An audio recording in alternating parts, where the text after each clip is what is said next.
When you have a car accident, your deductible is the amount you pay out of pocket before your insurance company starts to pay.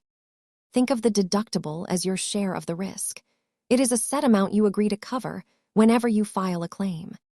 $500 is a very common starting point, but you can choose higher or lower amounts depending on your budget and policy. The math is straightforward. If you choose a higher deductible, your monthly bill goes down because you are taking on more risk yourself. Choosing between these depends on whether you prefer smaller monthly bills or having more cash available during an unexpected repair. As this chart shows, increasing your deductible typically reduces your monthly insurance premium cost over time.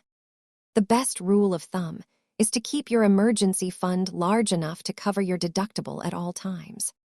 Check your current insurance declarations page to see your deductible. Thanks for watching.